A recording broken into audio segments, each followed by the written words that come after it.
Picture this. You just finished a huge presentation at work. You did it in English. It was technical, complex, financial data, engineering specs, and you absolutely crushed it. You feel like a fluency god. Then, you walk to the coffee machine. A native speaker colleague is standing there waiting for their latte. They smile and say, "Hey! How's your Tuesday going so far?" And suddenly, the fluency god dies. You freeze. Your brain goes blank. Your hands start sweating. You panic and say, "Fine. Thanks. And you?" Silence. They say, "Good." More silence. You grab your coffee and basically run back to your desk. You feel like an alien who just landed on Earth and doesn't know how humans interact. Why is this? Why can you discuss complex global economics or software architecture, but you cannot handle 30 seconds of casual chit-chat about the weather? I'm Tom, and welcome back to English Adventure. Today, we are going to tackle the final boss of fluency. Not grammar. Not vocabulary. Social awkwardness. Many of you hate small talk. You tell me it's stupid. You say it's meaningless noise. You think you are too deep or too smart for casual conversation. Let me be brutal with you. You are arrogant. And your arrogance is making you lonely. Small talk isn't meaningless. It is the fundamental test of human social intelligence. It is the lubricant of society.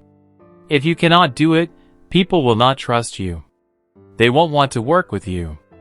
They won't want to be your friend.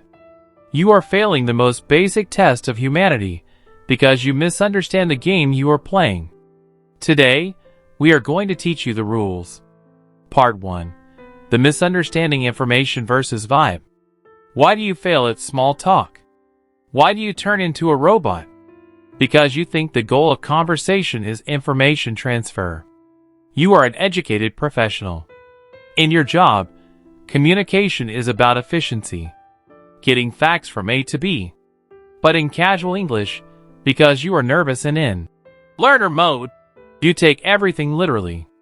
You think when they ask, "What's up?" they actually want a status report on your life. So you have two reactions, both bad. Reaction A, the robot, the data defense. You give the shortest, most factual answer possible to avoid making a grammar mistake. They ask, "How was your weekend?" You say, "It was good." This kills the conversation immediately. It's like playing tennis and just catching the ball and putting it in your pocket instead of hitting it back. Reaction B, the oversharer, too intense. You actually tell them the information. They ask, "How are you?" You say, "Well, actually I am very stressed because my cat is sick and the inflation rate in my country is destroying my savings and I didn't sleep well." Whoa. Too much information. You just made things weird. The other person just wanted to get coffee, not be your therapist. Small talk is not about information. It is about connection. It is about vibe check. It is a low-stakes way for two humans to signal to each other, "I am safe. I am normal. I am open to interacting with you." It's the appetizer before the meal. You don't sit down at a restaurant and immediately shove a giant steak in your mouth. You start with bread. Small talk is the bread. If you refuse to eat the bread because it's meaningless carbs, you are just being an antisocial weirdo at the dinner party. Stop being so intense. Learn to play the game. Part 2. The mechanic, the Ping-Pong principle. How do we fix the robot mode? You need to view small talk as a game of ping-pong. The goal isn't to spike the ball and win a point. The goal is to keep the ball in the air for as long as possible. Every time someone speaks to you, they are hitting you the ball. Your only job is to gently hit it back so they can hit it again. The number one way you kill the game is with a one-word answer drop. They say, "Did you have a good weekend?" You say, "Yes." The ball hits the floor. Game over. Awkward silence. You must banish one-word answers from your life. You must always use the answer plus hook formula. You give a short answer to satisfy the question, and then add one tiny piece of extra information, the hook, that the other person can grab onto. The boring robot. Yes, it was good. The ping-pong player. Yeah, it was pretty good. I finally caught up on that new Netflix show everyone is talking about. Boom. You just hit the ball back gently. Now they have something to work with. They can say, "Oh, Stranger Things? I love that show." Or, "Oh, really? I don't watch much TV. What's it about?" The game continues. Let's try another one. If they ask, "How are you?" Don't say, "Fine." Say, "I'm doing okay. Just tired of this endless rain we're having." Hook, the weather. Say, "Pretty good. Just counting down the hours until the weekend." Hook, work-life balance. Always add a hook. Always keep the ball in the air. It's not about being clever. It's about being generous enough to give them something to reply to. Part 3. The technique, the echo, instead of interrogation. What happens when it's your turn to serve the ball? What if there is silence and you feel pressure to ask a question? Many learners panic and turn into interrogators. They ask a list of disconnected, high-pressure questions. Where are you from? Do you like it here? What is your job? Are you married? This feels like a police interview. It puts pressure on the other person to perform. Instead of racking your brain for new questions, use the echo technique. Listen to what they just said, pick the most interesting keyword or emotion, and repeat it back to them with a questioning tone. They say, "Man, this week has been absolutely crazy at work." Don't ask, "Why? What happened exactly?" Too demanding. Echo, "Crazy?" Or, "Oh wow, crazy week, huh?" By just echoing the word crazy with a rising intonation, you are inviting them to elaborate without demanding it. It shows you are listening actively. They will naturally keep talking to fill the space. "Yeah, we had this client deadline move up and everyone is panicking."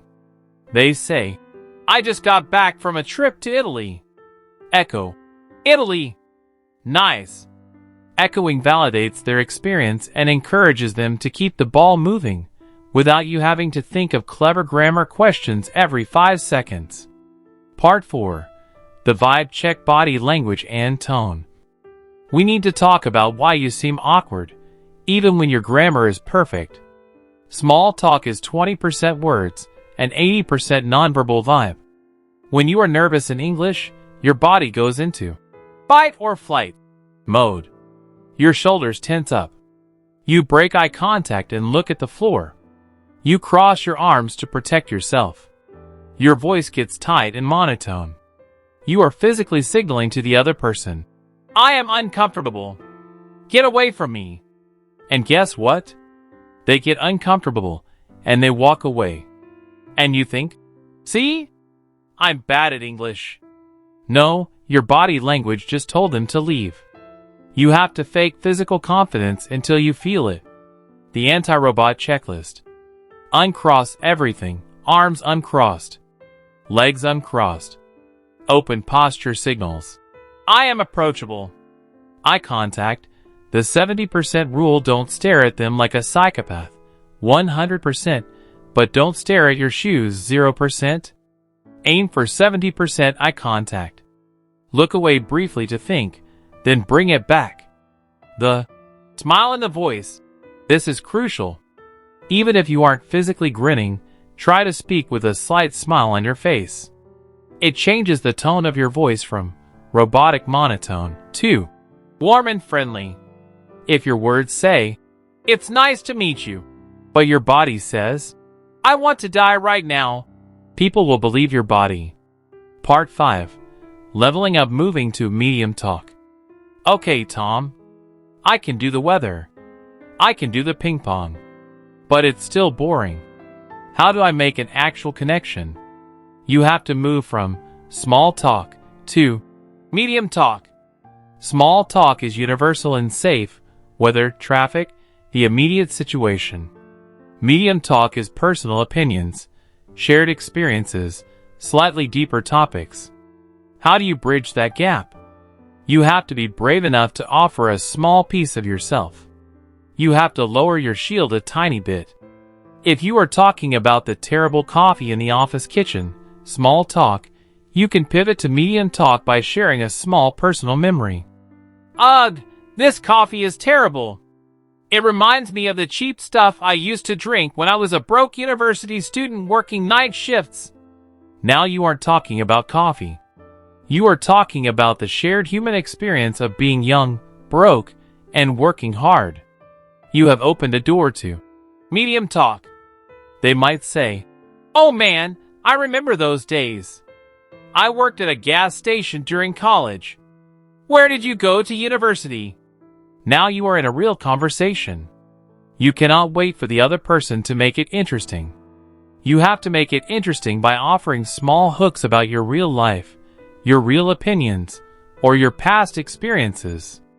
If you stay protected behind a wall of safe, yes/no/fine answers, you will always be boring. Part 6. The escape: how to end a conversation gracefully. This is the final piece of the puzzle. Many of you are terrified of starting small talk because you are terrified you won't know how to stop it. You're afraid of getting trapped in an endless, dying conversation. Knowing how to leave gives you the confidence to start. You need an exit strategy. Never just say bye and walk away. That's rude. You need a transition. The formula is positive summary plus future action plus closing. Let's say the conversation is dying. There's an awkward silence. Step 1, positive summary. "Anyway, it was great catching up with you." Or, "Well, I'm glad to hear you're doing well." Step 2, future action. Give a reason why you have to leave. It doesn't have to be a big emergency. "I should probably get back to my desk before my boss sends out a search party. I need to go grab some water before this meeting starts. I've got to run. I have a call in 5 minutes." Step 3, closing. "See you later." Or, "Have a good afternoon." Put it together. "Anyway, it was really great catching up. I should probably get back to my desk before the emails pile up too high. See you later." It's smooth. It's polite. And it puts you in control. The final challenge. Listen to me. Social awkwardness is not a terminal disease. It's just a lack of practice in a very specific game. Stop telling yourself you are too introverted or too deep for small talk. That's a defense mechanism because you are afraid of failing.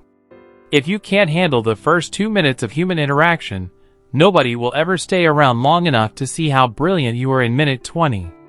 Stop trying to spike the ball. Stop trying to be profound. Just keep the ball in the air. Answer plus a hook. Echo back what you hear. Fix your body language. And have an exit strategy ready so you don't feel trapped. Do this, and you won't feel like an alien anymore. You'll just feel like a person talking to another person. If you are ready to stop being a socially awkward robot and start connecting with human beings, hit the like button. Subscribe to English Adventure. It's time to learn how to play the game. I'm Tom. Say hello.